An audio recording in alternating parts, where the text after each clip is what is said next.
At Arizona State University, we've made online education better, smarter, and more personalized so you can go further in your aspiring field. I decided to pursue medicine once I realized that ASU did have the online program for biological sciences. You're still required to learn the same curriculum. You're still being tested on the same content that anyone would be tested on in person. The comprehensiveness of the program prepared me so well for medical school.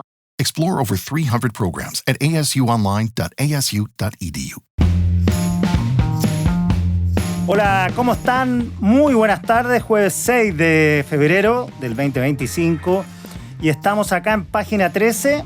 Hoy Mónica Pérez en la mañana habló con Cristian Monkever, esto en el contexto del aniversario, la conmemoración de la muerte del expresidente Sebastián Piñera. El exministro del segundo gobierno del expresidente Piñera, SECPRES, Desarrollo Social y Vivienda, comentó su relación con el exmandatario. Escuchemos esta entrevista. Página 13. Obviamente nuestro llamado corresponde a la jornada que estamos viviendo hoy, el primer aniversario del fallecimiento del expresidente Piñera. Tú fuiste un colaborador activo en su gobierno. Y un poco, ¿qué reflexión tienes en esta jornada que ya se cumple un año sin su presencia en la política y sobre todo en tu sector? ¿De qué manera se le echa de menos al exmandatario? Sí, oye, primero, varias cosas se le vienen a uno a la cabeza. Evidentemente recuerdos que dicen relación con su persona, porque una cosa es el trabajo político que nos tocó empujar a muchos con él, y otra es, claro, las vivencias más personales que también van de la mano con ese trabajo político, porque uno finalmente, cuando empuja proyectos políticos, va generando amistad y conocimiento más personal de la vida diaria. Entonces, es bien potente lo que se va generando ahí, y eso ocurre habitualmente en cualquier función o cualquier trabajo, y más aún en proyectos políticos de esta envergadura que nos tocó, sin ir más lejos, poder llegar a la presidencia de la República 2 veces. ¿Se le echa de menos? Sí, sobre todo en lo político. Yo creo que si uno ve, por ejemplo, el despegue y la instalación de Evelyn Matei como potencial candidata, evidentemente se produce una vez que él fallece. Es evidente que ¿qué quiero decir con esto? Que el de él era un liderazgo muy presente, más allá de que haya sido presidente 2 veces, que es un poco lo que le pasa a la presidenta Bachelet, claro. Que está ahí y está muy presente, y claro, cuando uno ha sido presidente de la República 2 veces, la experiencia, la capacidad, la posibilidad de llevar adelante proyectos de esta envergadura, siempre están presentes en la ciudadanía, entonces se le echa de menos de todas maneras. Yo lo veo, por ejemplo, ahora lo comento cuando estamos preparando los programas de gobierno, que a mí el partido me encargó coordinar la labor de programa de gobierno de Renovación Nacional a la candidatura de Evelyn Matei. Claro, para nosotros es imposible poder generar una dinámica como la que él generaba con esos grupos, por ejemplo, de trabajo como Tantauco, sí, donde se juntaban 300, 400, 500 personas, porque había una capacidad instalada muy fuerte, que se hace difícil replicarla. No quiero decir con esto que los programas de gobierno vayan a ser distintos, más deficientes, pero se hace difícil replicarla con la intensidad que él tenía y con la dedicación que él tenía. Entonces, no solamente en lo político propiamente tal, en la decisión política, sino que también en lo que adorna o lo que acompaña a un proyecto político, que por ejemplo, uno de esos es el programa de gobierno. Claro. Y Cristian, en términos de la unidad, porque siempre el presidente Piñera, aunque quedaran personas damnificadas en el camino, logró de alguna manera unir al sector, y en este caso, en esta elección que se viene en este año, ya sabemos que hay un quiebre importante, no se logró ese objetivo en todas las derechas. Ayer el propio Arturo Esquella, en una entrevista con La Segunda, ya echaba por tierra la posibilidad de participar en una primaria amplia. Ese valor de la unidad que tenía Piñera, ¿también es una pérdida para el sector? Yo me recuerdo que cuando me tocó presidir Renovación Nacional, que fue en las vísperas de su segundo gobierno, sí, donde creamos Chile Vamos, etcétera, también se discutió mucho el tema de tener o no tener primaria, y con mayor razón respecto de él, porque él venía ya de ser presidente de la República. Y él no le cupo ninguna duda de tener primaria. Uno podría decir, oye, fue presidente de la República, ¿para qué lo vamos a llevar a primaria? Tiene una evaluación positiva buena para enfrentar la elección. Bueno, él dijo, voy a primaria. Y fue a primaria con el senador Osandón y con el actual senador Felipe Cas, que en ese minuto no era senador. Y todo indica que fue una decisión aceptada, porque participó 1,5 millones de personas, donde se fraguó y se concretó en gran medida lo que iba a ser su triunfo a final de ese año frente al candidato Guillé, que evidentemente la izquierda no lo llevó a primaria, lo designó y eso le pasó bastante la cuenta. Entonces, ¿por qué pongo ese ejemplo? Porque este es un ejemplo claro de, a pesar de que no era necesario en el caso de él, porque era evidente que iba a ganar la primaria, dijo, vamos, creo que es importante, creo que es relevante, y empujémoslas como un mecanismo de selección de candidatos en la lógica de la unidad. Eso es así. Ahora, lo que estamos viviendo ahora es algo parecido, sí. El gran problema es que hoy día está bastante más atomizado, dividido el sector, o las oposiciones, por así decirlo. Sí, ya hablamos de las derechas. Tal cual, de las derechas y de las oposiciones. Y de las oposiciones. Sí, entonces lo hace mucho más complejo, porque hay una definición de José Antonio Cast del día 1 de ir a morir. Pero tú, por ejemplo, ¿te imaginas, conociéndolo como lo conoces, qué habría hecho el expresidente Piñera en esta situación de hoy? Con esta diversidad, con esta atomización que estamos viendo. A ver, haber usado todas las herramientas posibles de persuasión, de habilidades, de conversación y de convocar a un gran acuerdo de primarias para poder levantar un candidato único. ¿Hubiese resultado o no? No lo sé. ¿Tenía las espaldas para hacerlo? Evidentemente, con 2 candidaturas presidenciales y además predicaba con el ejemplo. Eso no me cabe la menor duda. Ahora, la diferencia, y esto... Ahí perdimos la conexión. Pública. Ahí te recuperamos. Sí, ahí te recuperamos. Ya, perdón. La diferencia está que cuando actúa un presidente de la República o un expresidente de la República frente a acciones como las que estamos conversando, la posibilidad de convencerte es mucho mayor que cuando uno no lo ha sido. Por eso es evidente. Si a mí me llama un expresidente de la República y me plantea, oiga, hagamos esto, y le pone el empeño y la convicción y los argumentos sobre la mesa, uno queda más tambaleado y con la posibilidad de acceder a esa petición que si no tienes esa envergadura y esas espaldas. Entonces, lógicamente, también se echa de menos en ese sentido, porque que su trayectoria, su kilometraje, evidentemente habría facilitado y habría ayudado muchísimo, que es lo que le pasa a la izquierda también, con liderazgos presidenciales o expresidentes de la República que están ahí, como Michelle Bachelet o Eduardo Frei, que están en una situación también expectante, y obviamente su trayectoria ayuda a resolver los conflictos de mejor manera y a escucharlos mejor. Claro.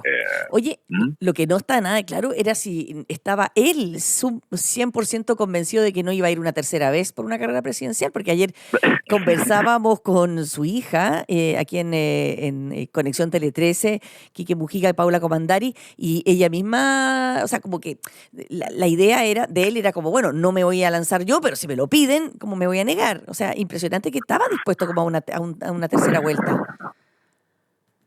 O sea, a mí no me cabe la menor duda que habría estado disponible. No sé si habría ido finalmente o no. Bueno, es una decisión personal, más familiar, pero más que familiar. Sí, claro, porque la presidencia de la República es de un desgaste y de una intensidad gigante, pero que tenía ganas y que lo habría pensado de todas maneras. Sí. De todas maneras. Oye, Cristian, la figura del presidente Piñera, por lo que dicen las encuestas, por lo que marcan los sondeos de opinión, evidentemente está muchísimo más valorada de lo que era cuando él estaba en vida, por supuesto, ¿no? Pero sin duda hay una revalorización de muchas de sus acciones, de lo que hizo como gobernante. Esta polémica que hay con la oposición respecto de ponerle una estatua o no en la plaza frente a la Moneda, ¿qué te parece a ti? A ver, varias cosas. Yo creo que evidentemente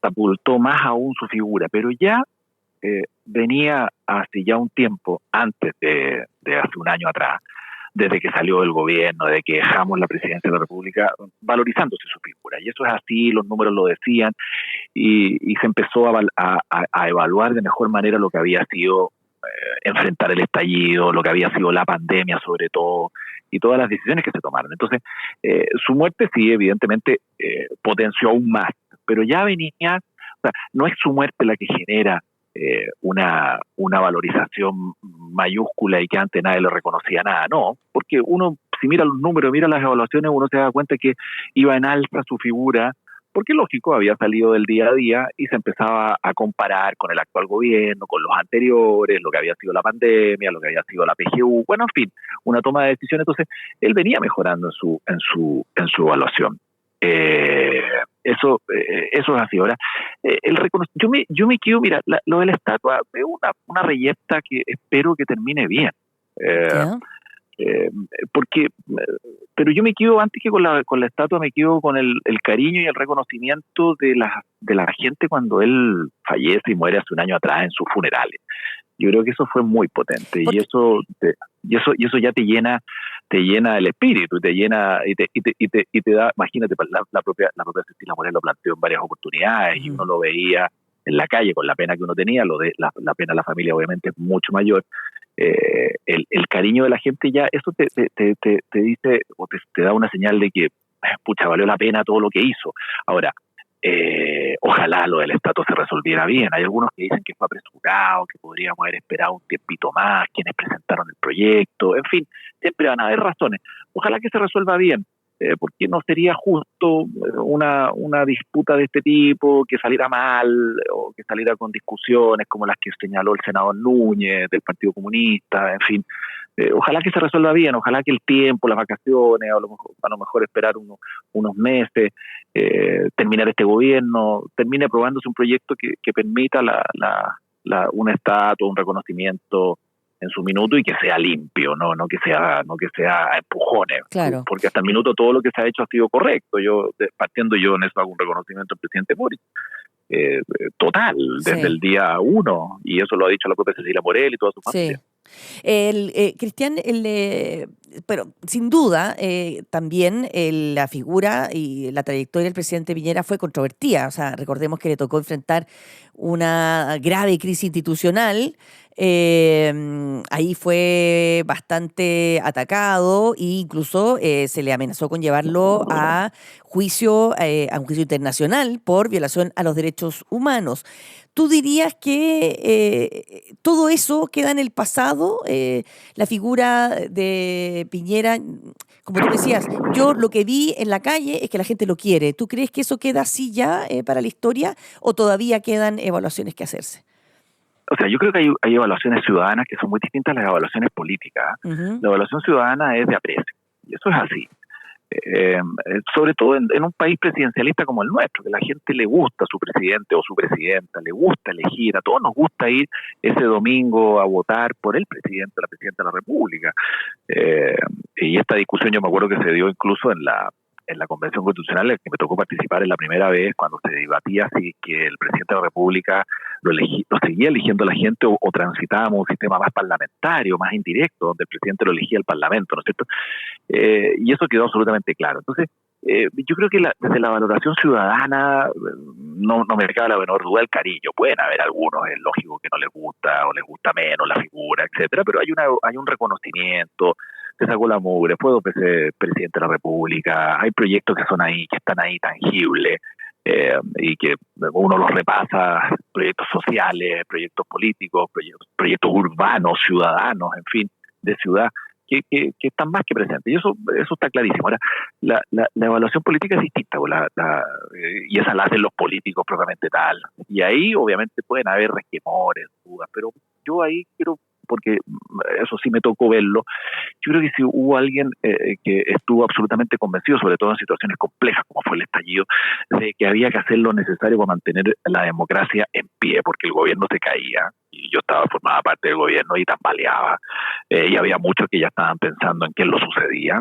Yo creo que sus convicciones fueron totales, y ahí hago un doble clic, no solamente en mantener la democracia, sino que también en la defensa de los derechos humanos. Lo de él fue permanente, desde el día 1, desde su oposición a toda la etapa dictatorial, régimen y gobierno de Pinochet, hasta la defensa más irrestricta de los derechos humanos, no solamente en Chile, sino que también afuera, durante su mandato en países vecinos como Venezuela, etcétera, marcan una sola línea.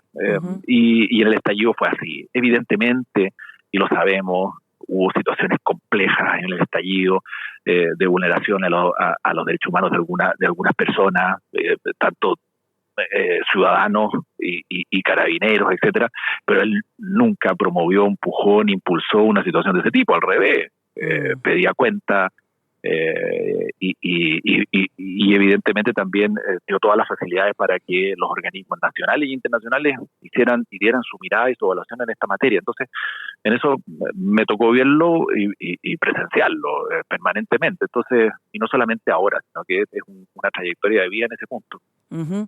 Y finalmente, ¿cómo dirías tú que las futuras generaciones van a recordar al presidente Piñera? También estaba pensando en esa capacidad de gestión, lo vivimos en la pandemia, luego cuando sacó a los mineros de donde estaban atrapados, esa exigencia que todos dicen que tenía. Bueno, tú fuiste ministro, o sea que sabías lo que era enfrentarse a las exigencias que él ponía a la hora de trabajar, ¿o no? ¿Cómo era eso? No, espantoso. pero de una lección de vida importante. Yo muchas veces estoy ahora en reuniones de trabajo, etcétera, y me pongo a pensar internamente, ¿quién me había dicho el presidente de la República, o sea, el presidente Piñera, si esta situación que estamos viviendo ahora en una reunión de trabajo X, la hubiera tocado vivir a él? Seguramente me habría dicho, oiga, venga más tarde y prepárese mejor, o preparen mejor el equipo. En fin, era muy exigente, por eso pongo ese ejemplo. Ahora, ¿cómo se le va a recordar? Pero es una muy buena escuela de vida, de la exigencia, del rigor, de no inventar datos. ¿Lo sabe o lo cree? Esa es una típica pregunta. La típica frase, ¿no? Claro, era mejor decirle, ¿sabe qué mejor? Él nos decía, ¿sabe? Mejor dígame que no sabe. Sí. Pero no me invente cosas. Entonces ya, presidente, no lo sé. Ok, entonces estúdielo bien y lo vemos más adelante. En fin. Pero con cariño. Ahí voy a lo que les iba a señalar. Yo, por ejemplo, a mis hijos, que ya son personas ya mayores, adultas, en edades de 20 y cercano a los 30, siempre se los transmito y los recuerdo que les digo de parte del presidente Piñera, es una persona muy cariñosa y preocupada de lo que nos ocurría. Yo lo conozco desde que tenía 21 años, cuando me tocó ser candidato concejal y él era senador en ese minuto, 22 años, y siempre preocupado de cómo iban las cosas, cómo iba tu vida, en fin, una persona que a lo mejor como a los políticos uno los ve más lejanos o inalcanzables muchas veces. A mí me tocó verlo desde el día 1 en esa línea. Pero eso es un recuerdo más personal, pero el recuerdo desde el punto de vista político, yo creo que una persona dedicada en cuerpo y alma a lo público, que fue a lo que más dedicó tiempo. Evidentemente tuvo una vida académica, una vida empresarial, sí, en fin, pero lo público lo tuvo permanentemente. Fue presidente de mi partido, fue senador, presidente de la República en 2 oportunidades, y por lo tanto de una trayectoria y de un compromiso permanente y preocupado siempre de que al país le vaya mejor y de tomar correctas decisiones, la eficiencia en el gasto público, de no botar la plata. Oiga, esa plata no es nuestra, es plata del Estado, es plata de todo. Muy estricto en eso, en fin. Obviamente con defectos, problemas, como tenemos todos y todos los tenemos, en fin. Claro. Pero yo creo que es más rescatable su dedicación en lo que fue su función pública. Muy bien, muchísimas gracias, Cristian Monkever, exministro del segundo gobierno del expresidente Sebastián Piñera, bueno, en muchísimos roles, con un amplio conocimiento, un trabajo con él de muchísimos años, analizando su legado en este primer aniversario de su muerte. Muchísimas gracias, Cristian, gracias por conversar con Mesa Central. Que estés bien. No, muchas gracias a ustedes por la invitación, gracias. Chao, chao. Página 13, por las ondas de Tele 13 Radio y tele13radio.cl. Seguimos acá en Página 13 y tenemos una entrevista, también en el contexto de la conmemoración de la muerte de Sebastián Piñera, con el fotógrafo de la presidencia, Marcelo Segura, que abrió una exposición ahora en la Municipalidad de Providencia y que da cuenta de los rictus, los perfiles y la personalidad del ex mandatario. Escuchamos la entrevista. Página 13, vamos a conversar con Marcelo Segura, quien es el fotógrafo de La Moneda, el fotógrafo presidencial, a quien le tocó trabajar codo a codo con el presidente Sebastián Piñera cuando fue mandatario y hoy lo hace con el presidente Gabriel Boric y ha presentado una exposición con una serie de fotografías que van contando la trayectoria o lo que pasó en estos días de su gobierno, ¿no? ¿Cómo estás, Marcelo? Gracias por acompañarnos. Hola, Mónica, bien, un poco nervioso, pero... Esta acá exposición estamos. que se ha presentado como uno de los tantos homenajes que se le están haciendo al presidente Piñera en este primer año de su fallecimiento, ¿fue una idea tuya o cómo surge? Sí, esto es como un poco un extracto de un libro que estoy preparando, que debería salir a mitad de año. ¿Ya? Entonces, como un 10% de imágenes de este libro, que habla un poco la cronología del presidente desde que asume hasta que fallece, con los honores de Estado. Ya, el presidente Piñera fue el primer presidente que te toca cubrir como dentro de La Moneda, digamos, Claro. como fotógrafo presidencial. Sí. ¿Trabajaste con él? ¿Cómo? ¿Cuál era tu...? Trabajé 15 años en prensa, ¿Sí? Revista ¿Qué pasa?, Reportaje La Tercera, y cuando él sale electo me hacen hacer la foto oficial, o sea, eligen el personaje del año en la revista ¿Qué pasa?, ¿Ya? y ahí me contacta el equipo del presidente, Juan José Bruna, y me ofrecen hacer la foto oficial del presidente, esta que sale con el fondo verde, que fue Esta. la primera... Aquí la estoy Esa. viendo, a ver si, Sí. si la cámara la podemos mostrar, no sé si alcanza ahí a verse, Sí. pero es la fotografía tradicional del presidente con la banda presidencial y un fondo verde que se ve. Fue la primera fotografía como más disruptiva de los presidentes. Siempre eran súper protocolares. Esta fue con un fondo más natural. Y de hecho fue en el estacionamiento de su casa. Fue la última foto que hicimos de toda la sesión. ¿Ya? Y fue la que quedó finalmente. Y esa es la que quedó. Sí. Ya, y ahí te ofrecen trabajar con él y tú trabajas en La Moneda. ¿Y cómo era la rutina de trabajo con él? Bueno, nosotros llegamos a La Moneda muy temprano. ¿A qué hora? ¿A qué hora empezaron a trabajar? Tipo 7:30 de la mañana ya Ya. estábamos en La Moneda. Y cubríamos toda la actividad del presidente y lo acompañamos a viajes, incluso hasta sus vacaciones por un tema logístico para salir en caso de emergencia. Salíamos con él desde el lugar, ¿Ya? que pasó un par de veces. ¿Pero cómo? ¿Te ibas de vacaciones con él? Lo acompañaba un equipo de fotógrafo y camarógrafo. Y ¿Siempre? Sí, siempre era una semana. Y dentro de esa semana teníamos un par de actividades dentro del lugar. Ya. Y cuando había emergencia era mucho más fácil salir todos desde ahí del lugar. Ya, o sea, compartiste mucho con él en el fondo y su familia. Sí, nosotros en los 4 años era casi 24/7 y sobre todo en estallido y COVID que casi entrábamos 7:30 de la mañana y no teníamos horario de salida, como muy tarde, 11 de la noche, 12 de la noche. Oye, y la exposición en el fondo es una cronología que tú vas haciendo desde que él toma el poder, él toma el mando, hasta que se va Claro. de La Moneda, pero luego lo retomas desde el punto de vista de que tú ya estás trabajando para la siguiente administración, pero se produce el funeral de Estado. Claro, este fue... Bueno, yo no alcancé a vivir el funeral de Estado del presidente Elwin, Claro. no me tocó cubrirlo, y aquí lo cubrí desde el Palacio de la Moneda y, bueno, fue mucho más emotivo también por la carga de los 4 años trabajando con él. Oye, estoy revisando una serie de fotografías que me trajiste porque yo desafortunadamente no he tenido la oportunidad de ir a la exhibición. Son fotografías muy buenas, pero claro, hay unas que destacan, como por ejemplo todas las que tú sacas durante lo que es el estallido, que me imagino que fue el momento más tenso que se vivió al interior de La Moneda y que, no sé si el presidente, ¿cómo era la disposición del presidente a sacarse fotos con ese nerviosismo que se vivía en ese minuto? Es un proceso hasta que logra ser un poco un fantasma en el espacio. Como durante el primer año, obviamente era más difícil como que él se soltara hasta que uno ya pasa un poco más desapercibido. Entonces las reuniones importantes del estallido casi no nos registraban. Nosotros entrábamos, registrábamos el momento y podíamos permanecer ahí el tiempo que quisiéramos, siempre en silencio, sin molestar, como que no invadíamos su espacio de trabajo. Así que eso se logró después de un proceso que te conoce, ve más o menos lo que quieres registrar. ¿Y cómo elegías tú el momento de entrar a la oficina en esos momentos del estallido? Con patudez nomás, creo yo. ¿Ya? Uno golpeaba, permiso, presidente, vamos a... Pero era porque se estaba produciendo, qué sé yo, una decisión importante. Sí, mucho- ¿Qué momento así que tú recuerdes fuerte viviste en ese periodo? Fue todo tenso igual en La Moneda, pero sobre todo las reuniones con los jefes de las ramas armadas ¿Ya? eran siempre momentos más tensos, que uno intentaba no hacer mucho ruido, moverse muy sigiloso. Y obviamente todo lo que uno ve y fotografía queda también para... O sea, la fotografía se muestra, pero lo que uno escucha y todo eso, uno guarda un cierto respeto, como una lealtad y nunca comentar de estos temas. ¿Y qué fue más difícil o interesante sacar fotografías del presidente durante la pandemia o durante lo...? Creo que durante la pandemia fue un poco más fácil porque como se enfrentaron a este como desafío sanitario, era más hacer y todo el tiempo estando en reuniones, yendo a lugares. Y en estallido fue todo mucho más tenso, sobre todo al principio, como todos. Yo creo que nadie sabía por dónde iba la cosa.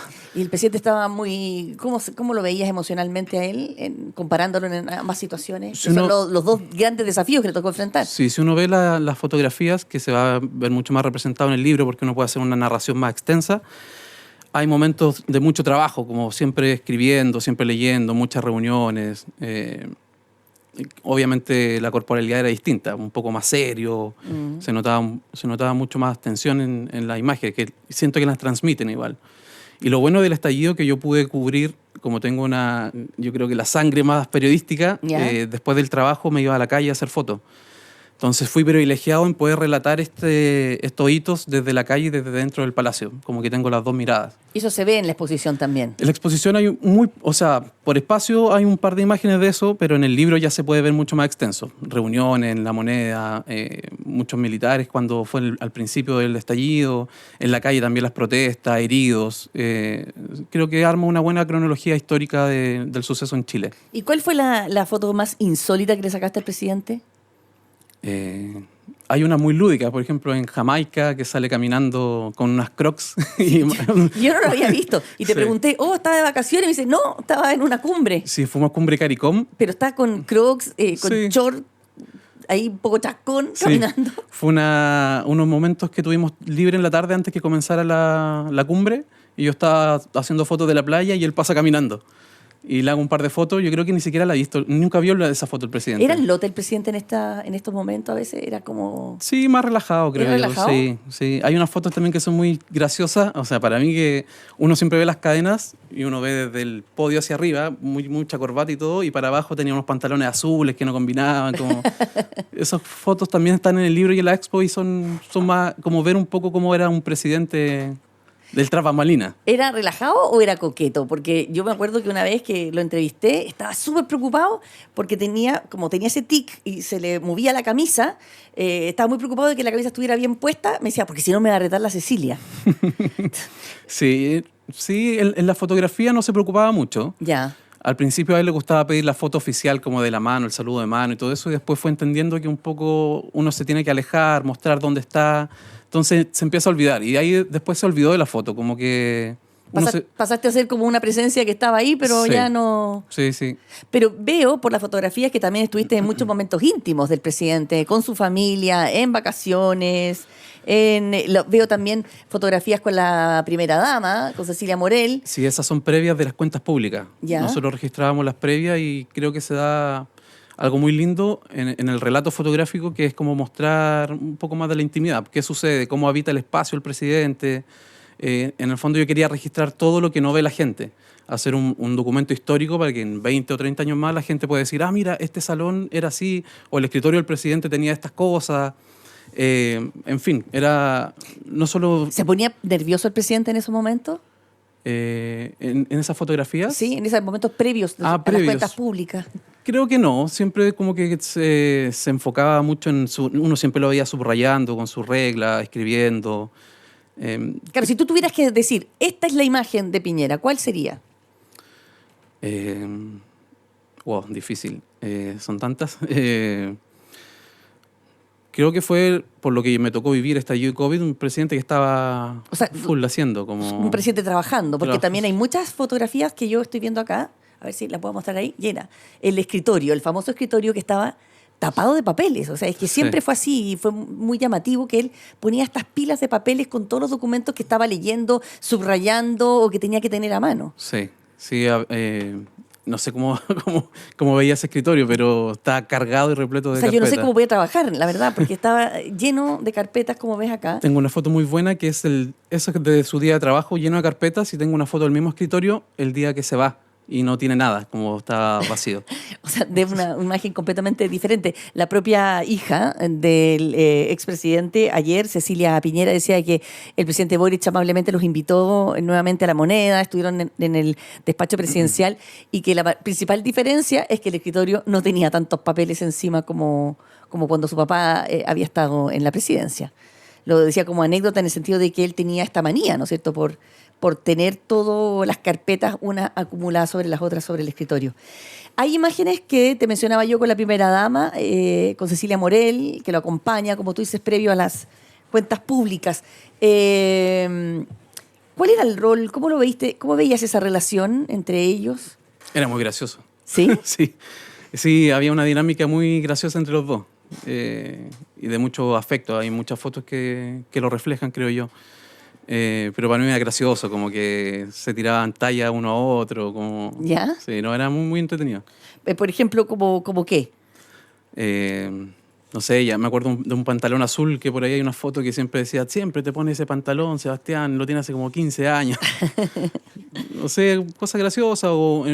Estábamos a punto de grabar un mensaje para la Teletón y él tenía su zapato desabrochado y ella muy amorosa se lo abrocha, como, mira cómo está ese zapato. No, entretenido. ¿No? Lo cuidaba entonces mucho. Sí. Oye, pero el presidente también podía ser capaz de salirse del libreto. ¿Cómo lo hacías tú para ir siguiéndole los pasos? O sea, por ejemplo, no sé, fue en el primero o segunda administración cuando te toca ir al despacho Oval con Obama. No sé si en alguno de los viajes te tocó alguna... En el primero, creo. Sí. No te tiene que haber tocado a ti, pero ¿te tocó alguna situación en que hace cosas que como que presidente no... Como sí, de repente habían recorrido... Que te sorprendían. Se habían recorrido establecidos como para ir a una actividad o en gira sobre todo. Y se salía un poco, iba caminando con toda la escolta siguiéndolo y doblaba a la izquierda, iba a la derecha y se iba del lugar. Sin pedir permiso. Sí, y todos lo seguían, no, presidente, no es por ahí, quiero ir para allá. Sí, era como estar siguiéndolo constantemente. Igual para uno era entretenido porque era más dinámico, como uno se tenía que estar moviendo rápido y todo, entre medio de la gente. Era entretenido. Y se preocupaba de cómo salían las imágenes de él en los diarios, porque me acuerdo que una vez que yo le hice una entrevista, él se preocupó mucho de dónde estábamos haciendo la entrevista, del lugar, no le gustaba el lugar, quería que saliera bonito, o sea, como que se preocupaba de todo, cosas que en general los presidentes no se preocupan, digamos, les da lo mismo, o sea, si llegan, se sientan y hablan. En la foto no sé si se preocupaba tanto, pero sí al principio hay una frase que la escuché a los 4 años, que ¿dónde está Marcelo? Porque, claro, en un principio le estaba muy acostumbrado a esta foto más protocolar, de medio cuerpo, dando la mano. Y yo como me alejaba, siempre desaparecía del lugar. ¿Ya? Entonces gritaba, ¿dónde está Marcelo? Hasta que entendí un poco de lo que te decía, que en el fondo hacer el relato de la actividad de cada del presidente era un poco narrar el espacio, la gente que lo miraba, los detalles. Entonces, pero después se acostumbró. Sí, lo bueno fue que cuando ya me soltó, ya no se preocupaba dónde estaba. Oye, ¿y de las giras internacionales qué anécdotas tienes? Hiciste muchas giras, por lo que estoy viendo aquí en las fotografías. Sí, hicimos bastantes Estuviste giras. En muchos países. Después bajó la gira con el estallido de COVID, pero claro. Al principio hicimos muchas giras por Europa, Israel, Palestina. ¿Qué anécdotas en giras? Lo vi que estuvieron en Israel. Sí, en Palestina igual. En Palestina. Estuvo con Angela Merkel. Angela Merkel, lo veo ahí con todos los líderes. Sí, ahí fue entretenido con Angela Merkel porque ellos suben a un mirador que se ve Alemania y ella le invita antes de aquí entrar. Está esa foto, sí, justamente. Esta es la foto. Esa que se ve, sí. Y ahí estaban con una copa de vino, conversando muy relajados. Y decía, wow, como que ahí le tomé el peso de donde estoy fotografiando, como con Angela Merkel, como claro. La primera ministra de Alemania. Sí, como esos momentos son bonitos, como lo que uno no ve, la gente común no ve. Eso yo creo que es lo que más me... Estar al lado de tantos líderes a través de la... Mira, ahí está la imagen de Angela Merkel con el presidente Piñera mirando y tomando una copa de vino mientras veían ahí la ciudad. Marcelo, finalmente, evidentemente también están aquí las fotografías del funeral de Estado, de la tumba del presidente Piñera. Imágenes tristes, en definitiva, que también te tocaron cubrir. ¿Cómo fue para ti vivir ese momento que estamos conmemorando en este día? Fue súper emotivo, como inevitablemente uno genera un lazo con una persona siguiéndola 4 años, claro. Todos los días. Fue fuerte, porque en el fondo yo estaba haciendo un trabajo, estaba cubriendo un funeral de Estado, pero claro, cuando veía a la señora Cecilia o la hija, los hijos como tan afectados, también uno se quiebra. O ver situaciones, momentos, por ejemplo, cuando la escolta el carruaje por la calle Catedral saliendo de la Catedral de Santiago, que es una imagen que nosotros repetimos muchas veces durante los 4 años en el Galaxy arriba, y verlo ahora en un modo distinto fue fuerte. Y ver a los escoltas también, que ellos sí que lo siguen 24/7 llorando, sufriendo, es impactante, fue muy emotivo. Oye, aprovechemos antes de cerrar, dale anuncio de tu exposición, dónde la podemos ver, qué horarios, en fin. Sí, la exposición está en la Fundación Cultural Providencia, va a estar desde el 6 de hoy, 6 de febrero al 30 de marzo, desde las 10 de la mañana a las 6 de la tarde, de martes a domingo. Y es una exposición que tiene aproximadamente 200 fotos, muchas, 57 una a una, y un panel gigante como una tira de contacto con muchas fotografías. Así que, y relata estos 4 años y su funeral, una forma cronológica, y en el fondo la gente le invito a que vaya y que después da lo mismo el partido político y la tendencia, pero que vaya y después haga un análisis de lo que está mirando. Yo solamente capturé la historia y la estoy presentando, intentando dejar un legado gráfico de Chile. Un legado de hechos, más que hechos. de un análisis que cada cual pueda tener su propia interpretación. Exacto. Perfecto, Marcelo. Muchísimas gracias, Marcelo Gracias a ti. Segura, fotógrafo presidencial. Oye, te vamos a invitar a lo mismo, pero después del gobierno del presidente Boric. Me imagino que también podemos analizar esas fotos. Sí, y cuando termine el gobierno maduramos y intentamos hacer algo bonito también. Así que estamos registrando la historia. Sin duda que es interesante. Imagínate para una periodista lo entretenido que es todas esas anécdotas. Muchísimas gracias, Marcelo Segura. Invitados entonces a la exposición fotográfica del expresidente Sebastián Piñera. Página 13. El mejor análisis en voces atentas a la actualidad.